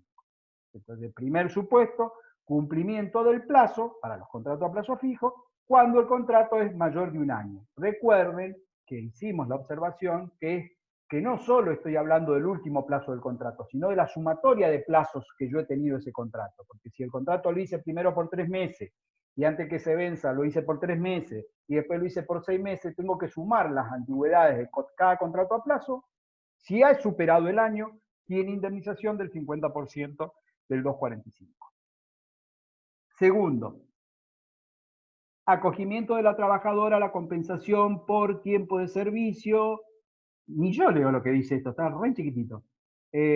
Post licencia por maternidad. Este es el que habíamos sacado entre todos, ¿no? Este es el famoso 25% del 245 cuando la trabajadora renuncia tácita o expresa en ese periodo. Y el último, despido por no contar con una tarea adecuada. ¿Alguien se anima a explicar este? Despido por no contar con una tarea adecuada, también ya lo saben. ¿Cuál es? Se encienden los micrófonos. A ver, ¿quién? El trabajador regresa luego de una licencia por razones de salud y que no tiene la posibilidad de trabajar, digamos, vuelve con una incapacidad para el trabajo. Bien. Regresa con una incapacidad. Entonces, el empleador debe, si lo tiene, otorgarle un trabajo acorde a la capacidad que tiene ahora. Y puede no tenerlo. Y bueno, ¿Y si no lo ahí tiene? está el supuesto de... Bien. Perfecto. Luisa nos aporta. Estamos en presencia de un inculpable, estamos un trabajador que como consecuencia del inculpable tiene una incapacidad parcial permanente, ¿se acuerdan? 208, 209, 210, 211. Regresa con esa incapacidad parcial permanente, pide tareas acorde, el empleador no cuenta con las tareas, puede demostrar que no cuenta con las tareas, se extingue por incapacidad parcial permanente sobreviviente. En ese caso, la indemnización que corresponde es la del 247. Recuerden que si la incapacidad fuera absoluta, 66 o más, la indemnización que corresponde es la del 245. Es decir, cuando se extingue por incapacidad absoluta, la indemnización es plena, y cuando la incapacidad es parcial, la indemnización es atemperada. Bien. No voy a seguir con el gráfico, porque lo que voy a hacer es ahora irnos a explicar el famoso artículo 245, que yo creo que es más cuco que otra cosa. Casi pongo finalizar la sesión y no era eso. Momento. Déjenme.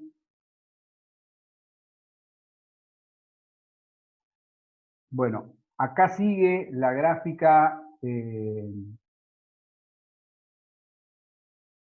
No, este es exactamente el mismo, no sigue nada. ¿Dónde lo tengo?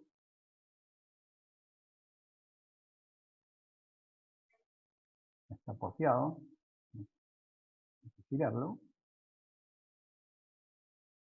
Ahora sí, acá sigue la gráfica, estas dos hojitas que le saqué fotos, las puse ahí en la carpetita, para que después sigamos transitándolas por acá. Pero ahora nos vamos a ir un poquito de allí y vamos a ir a la ley contrato, si la encuentro que la tenga por acá, si me la ven.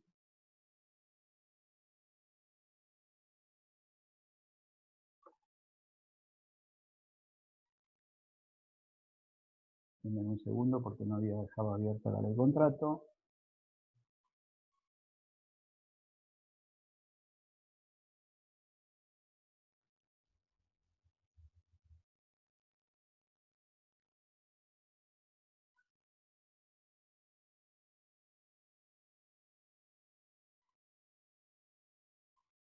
Bien.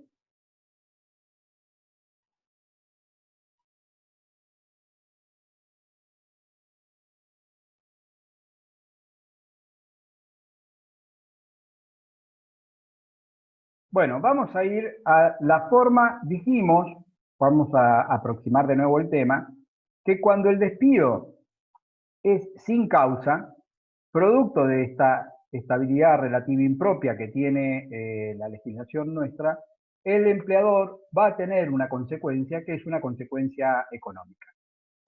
Alina, ¿se ve ahí el 245? ¿Sí? Ok, gracias.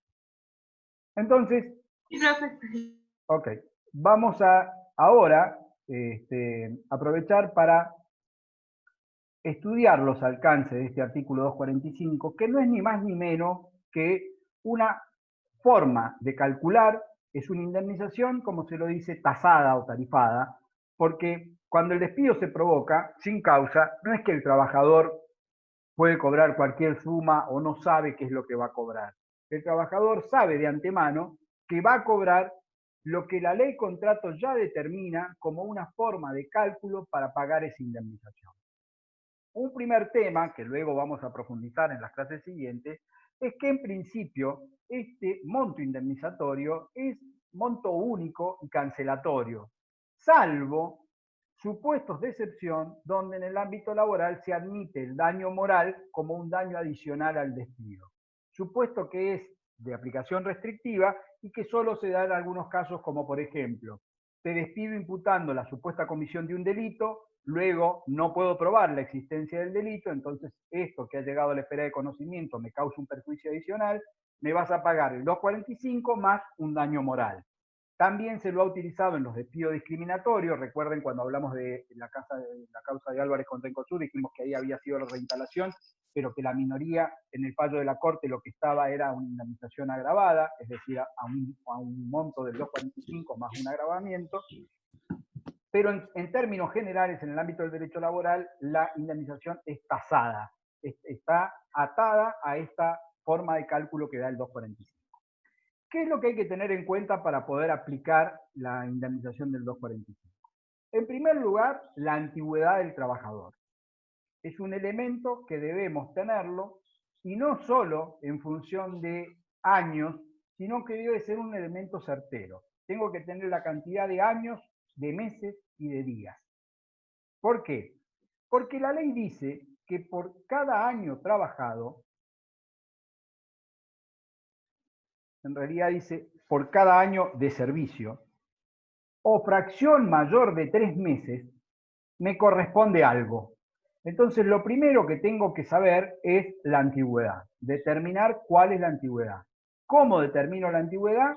Fecha de ingreso, fecha de extinción. ¿Cuándo fue? Entonces, ahí saco cantidad de años, meses y días. Un tema muy importante a tener en cuenta aquí es que a los fines de antigüedad, discúlpenme porque nos vamos a volver un poquito, pero para que quede claro, deberán tener en cuenta el artículo 18. ¿Por qué? Porque el artículo 18 lo que dice es que a los fines de tiempo de servicio, dice, cuando se concedan derechos al trabajador en función de su antigüedad, se considerará tiempo de servicio el efectivamente trabajado, es una pregunta que me había dicho un compañero la otra vez cuando hablamos de temporada, y se la pasé después que salía de acá, desde el comienzo de la vinculación, el que corresponda a los sucesivos contratos a plazo que hubiesen celebrado las partes, y el tiempo de servicio anterior cuando el trabajador cesado en el trabajo por cualquier causa reingrese a las órdenes del mismo empleador. ¿Qué es esto? Quizá al verlo así en el artículo no lo alcanzan a leer y necesitan más tiempo. Se lo simplifico. Todo tiempo que yo trabajé para ese empleador lo tengo que sumar.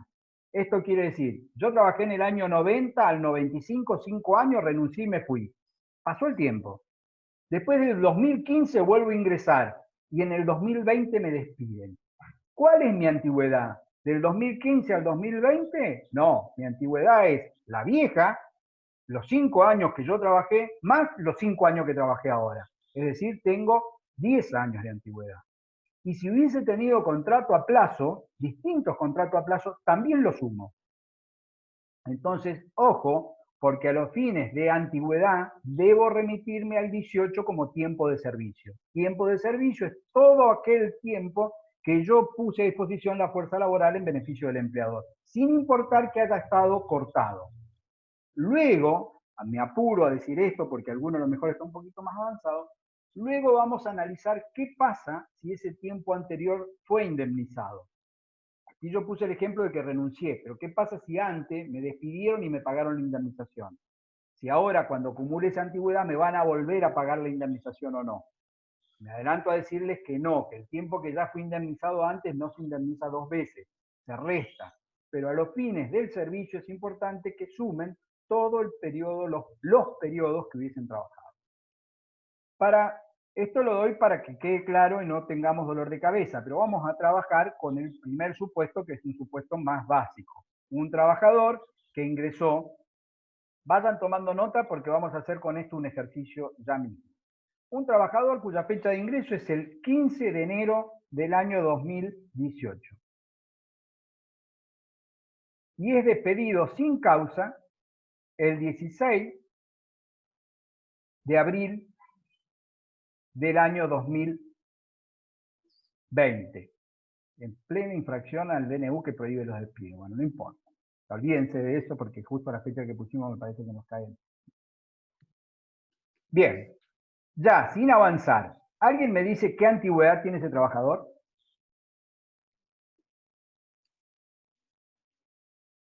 Matías, ya la sacaste, decime. Entonces no pongas cara de que lo dejaste ahí como diciendo, no, esto es facilísimo. A ver. 2 años y 2 meses, profe. ¿Justo? 2 años y 2 meses, no hay días, no hay nada.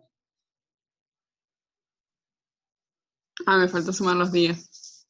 2 años, 3 meses y 1 día. Ahí nos complicó ya con esa cuenta que hizo. No sé si fue Luisa, ¿quién fue? ¿Fue Luisa? No sé. Enero. Porque, perdón, profe, la fecha de ingreso fue el 15 de enero del 2018. Supongamos que sí, porque lo tiré al aire, no me acuerdo, pero sí, 15 de enero de 2018, sí. Y Sí. lo despedimos el 16 de abril del 2020. Enero, febrero, marzo, abril. ¿Cuánto tiene? Yo parto de un 2 supuesto. años, 3 meses. Bien, yo Un sé día. que no estoy con ingenieros, ni yo lo soy, ni esto es física cuántica, pero es una cuenta de año y meses, ¿sí? No es tan complicado, lo podemos sacar. Acá 2 años, 3 meses y 1 día. a Lauti le dio 1 año y 4 meses. A Lana, solo que si lo puedo repetir, no le dio nada a la cuenta a Lana. Y a Luisa le da 2 años, 3 meses y 1 día. 1 día. ¿Están de acuerdo con la cuenta de Luisa o no? Me parece que es la única que hizo la cuenta, porque el resto, Alina, por ejemplo, está mirando así la compu como diciendo, no sé, ¿para qué me está preguntando este hombre? Es que si no saben sacar la antigüedad, no van a poder después seguir avanzando con el artículo. Entonces, es importante. ¿Por qué? Porque si tomemos como válido lo que dijo Luisa, 2 años, 3 meses y 1 día.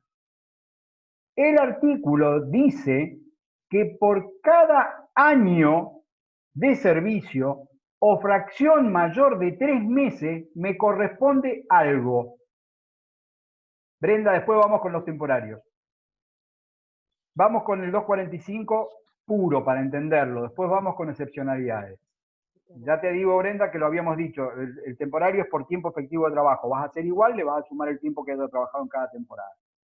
2 años, 3 meses y 1 día. Le va a corresponder por cada año o fracción mayor de 3 meses algo. ¿Qué es ese algo? 1 mes de sueldo de su mejor remuneración mensual normal y habitual. Pero ¿por qué insisto tanto con la antigüedad? Porque en el ejemplo que acabo de poner, es profeso, ese trabajador tiene 2 años, 3 meses y un día, es decir, pasó la fracción de 3 meses. Le corresponde por cada año un mes. Ya tengo 2 años, son 2 meses. Y fracción mayor de 3 meses. 3 meses un día, otro más. Entonces, a ese trabajador le van a corresponder 3 meses de sueldo de su mejor remuneración mensual normal y habitual. Ahí Cata estaba en paralelo haciendo el mismo razonamiento. Como esto no suele ser así a primera impresión sencillo de entender, vamos a trabajar con otro ejemplo. Fecha de ingreso, 15 de junio del 2017. Fecha de extinción, 14 de marzo del 2020. ¿Qué antigüedad tiene el trabajador y cuántos meses de sueldo le corresponderían?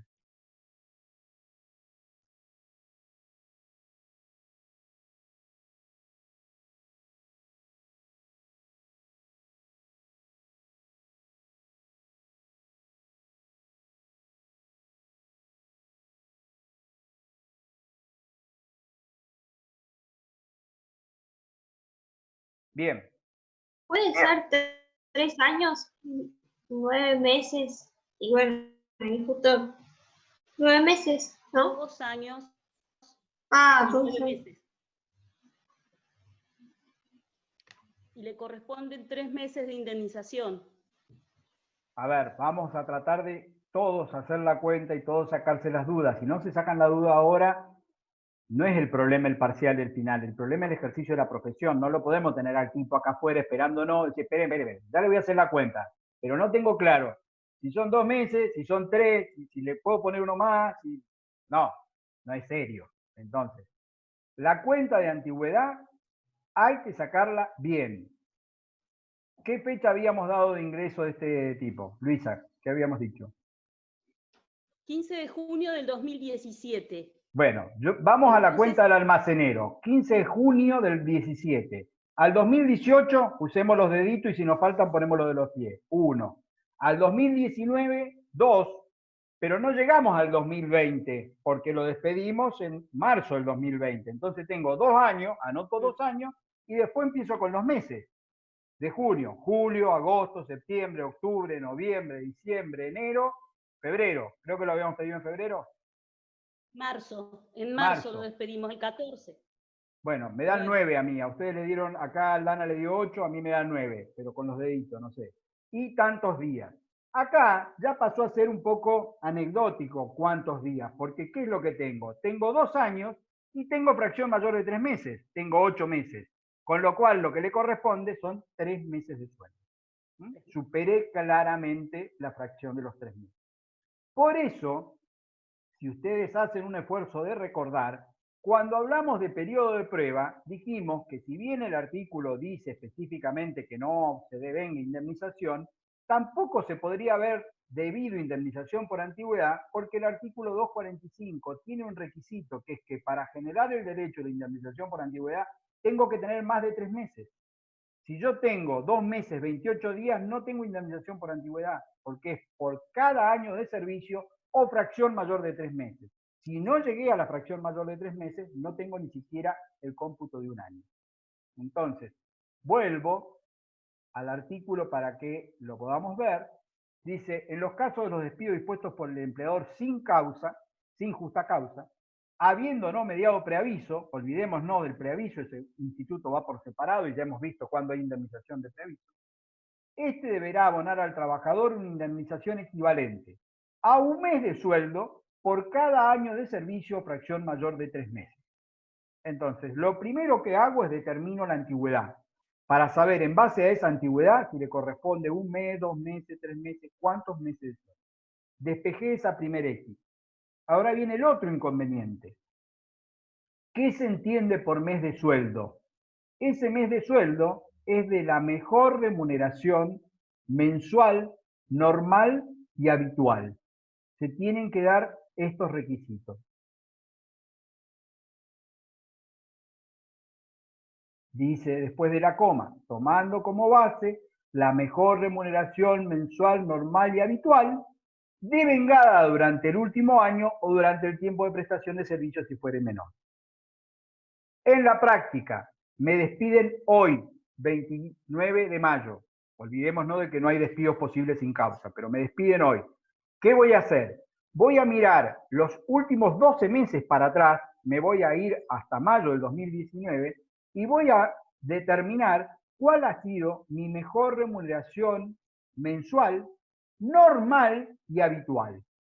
Una vez que la determine, esa va a ser la base de cálculo que voy a multiplicar por la cantidad de meses que me correspondan, en base a la antigüedad. No es tan sencillo determinar la mejor remuneración mensual normal y habitual cuando las remuneraciones son variables. Si yo he sido un trabajador sujeto a comisión o si he tenido horas extras, las remuneraciones pueden ser así, diferentes. Hay un criterio de jurisprudencia, hay en realidad un plenario de la Capital Federal, pero que se aplica aquí, que es lo que se utiliza cuando la remuneración es variable, como mejor la más alta. La ley no dice que se tome la más alta, pero la jurisprudencia dice que si la remuneración es variable, para determinar cuál es la mejor, normal y habitual, se toma la más alta.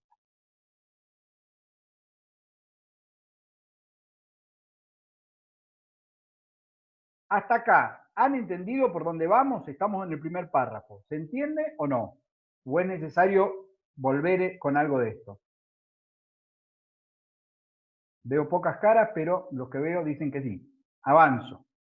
Ocurre que este artículo le ha puesto a esa mejor remuneración mensual normal y habitual un tope. Dice que esa mejor remuneración mensual normal y habitual mía, una vez que yo la determine, no puede ser superior a 3 veces la remuneración promedio del convenio colectivo en el cual yo estoy encuadrado. Va de vuelta. Esa mejor remuneración mensual normal y habitual que yo determiné tiene un tope. No puede superar, no puede ser superior a 3 veces el promedio del convenio colectivo que me corresponde a mí o a la actividad. ¿De dónde surge este promedio? El Ministerio de Trabajo de la Nación lo publica, siempre que publica las escalas salariales de las distintas actividades, los distintos convenios colectivos, publica el promedio. ¿En qué consiste el promedio? Para que lo entiendan. Toma todas las categorías de ese convenio colectivo, lo divide por el número de categorías que ha tomado y eso le da un valor promedio. Entonces el convenio colectivo tiene un valor de remuneración promedio. Lo que el 245 dice es que mi remuneración no puede superar en 3 veces el valor promedio del convenio colectivo de la actividad. Nos quedemos ahí porque voy a dar un ejemplo. No avancemos, quedémonos ahí a ver si se entiende. Soy un trabajador empleado de comercio que cobro 60.000 pesos.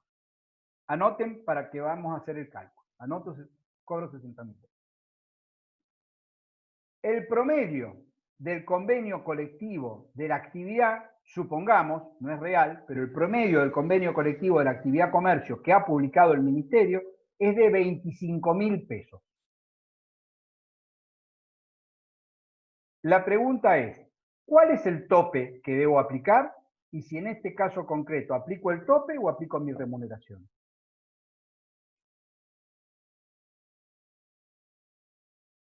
¿Va de vuelta?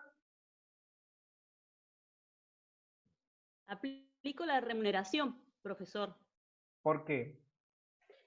Porque no supera los 3...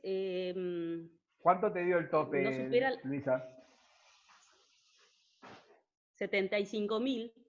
Bien, ¿y la remuneración era? Entonces hay que hacer la indemnización con los 60.000 pesos. Perfecto. Acá Matías me había dicho 75 el tope, Aldana 75 el tope, es correcto. Entonces, entendimos que el tope es 3 veces ese promedio que publica el Ministerio. Si el promedio era de 25, por 3 me da 75.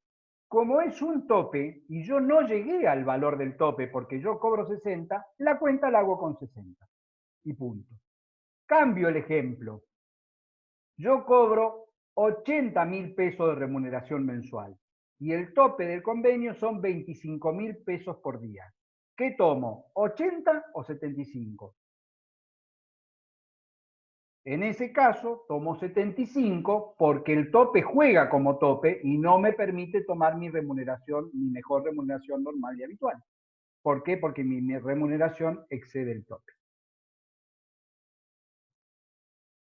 Aclaro ya, para aquellos que están un poquito avanzados, a lo mejor recursando, que esta cuestión del tope tiene un pronunciamiento de inconstitucionalidad por parte de la Corte. La sentencia o la causa se llama Bisotti, con B corta y con Z, está en el material que obviamente les hemos dado y está en las carpetas que le hemos subido a la PETCO, donde la Corte ha declarado la inconstitucionalidad de ese tope cuando es confiscatorio, es decir, cuando afecta más del 33%. Pero no voy a meterme a explicarles Bisotti ahora, si todavía no sabemos cómo funciona el 245. Solo estoy haciendo la aclaración para aquellos que ya lo han visto y que me van a decir, che, profe, pero esto no es inconstitucional. Sí, para la Corte lo es. Pero como en nuestro país la inconstitucionalidad no deroga ni modifica norma, el 245 sigue vigente tal como se lo estoy explicando. Más allá de que en los casos concretos pueda plantearse la inconstitucionalidad. Entonces, vuelvo un poquito porque todavía no hemos terminado de desandar el camino del 245. Sigo con el párrafo que nos tocaría.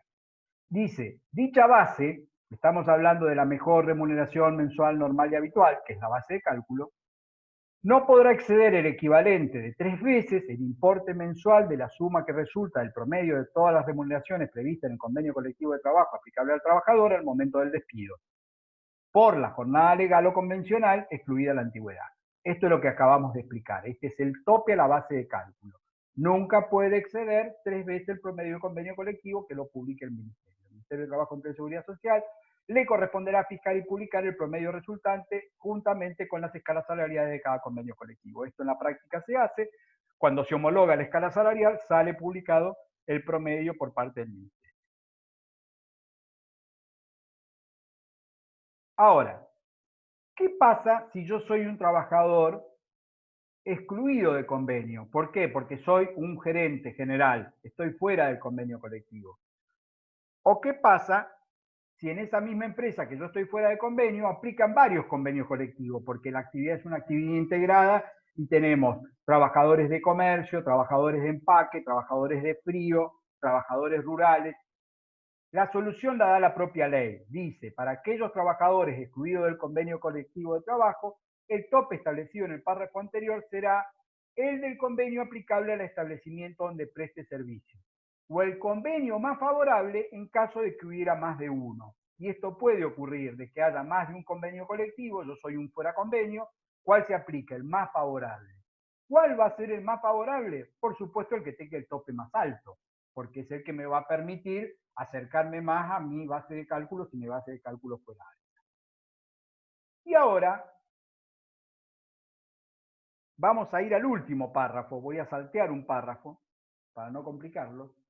Este es el piso indemnizatorio.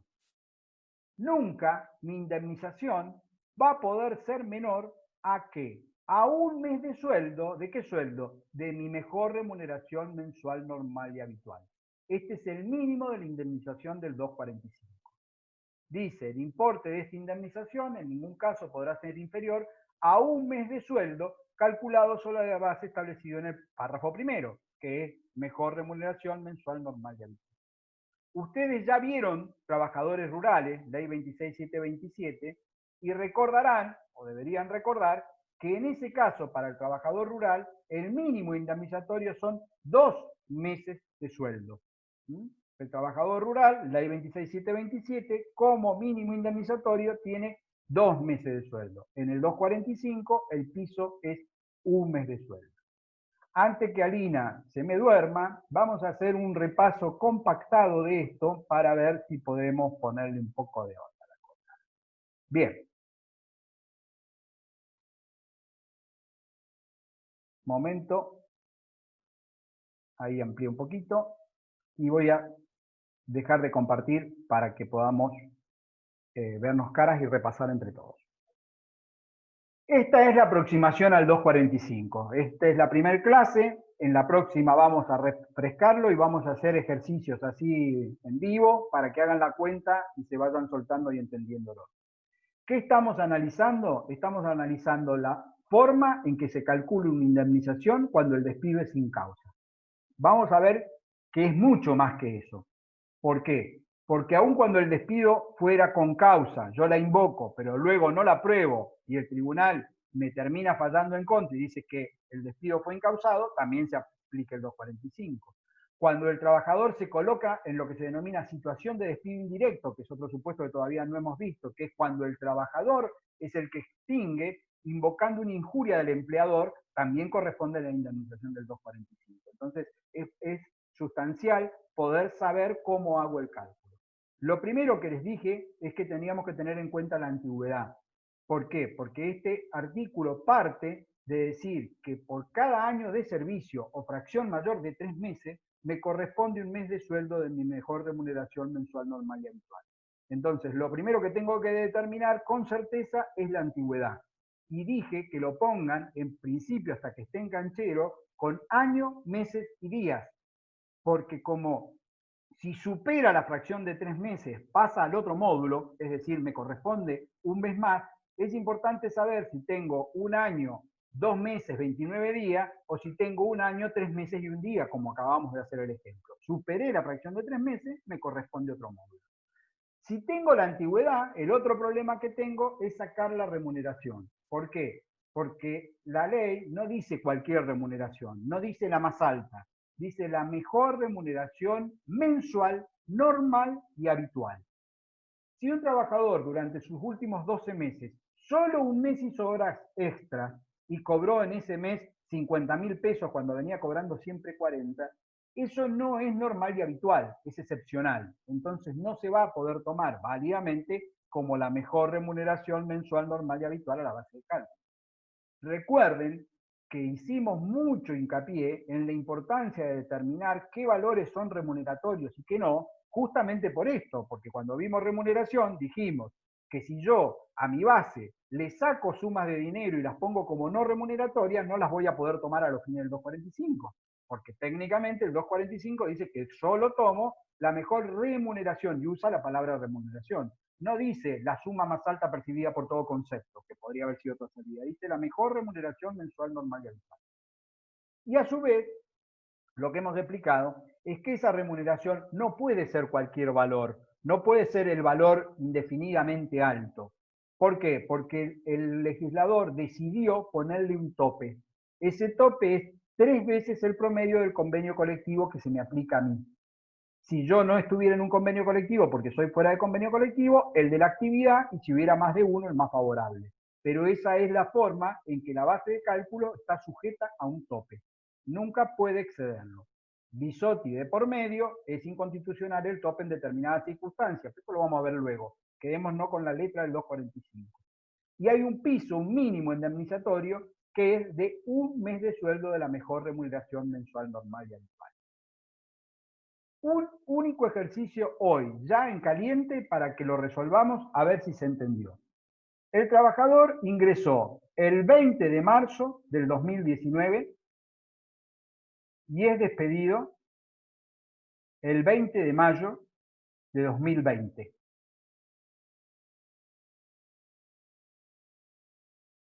Su mejor remuneración mensual normal y habitual es de 80.000 pesos.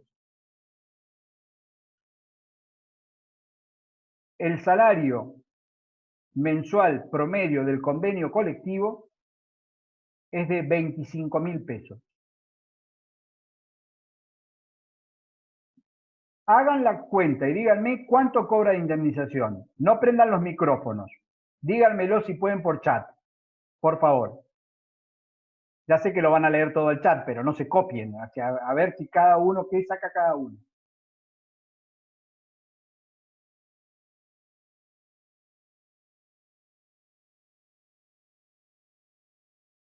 Miren que hemos quedado 19 participantes. Estamos ya, en la próxima la doy conmigo solo y me hablo a mí mismo. Matías, ¿cuánto te dio? No estás haciendo ni la cuenta, me parece. ¿Sí? Te veo con pocas ganas. Bueno.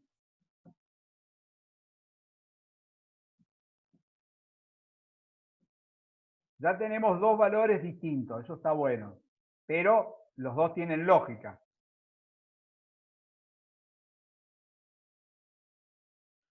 Bien.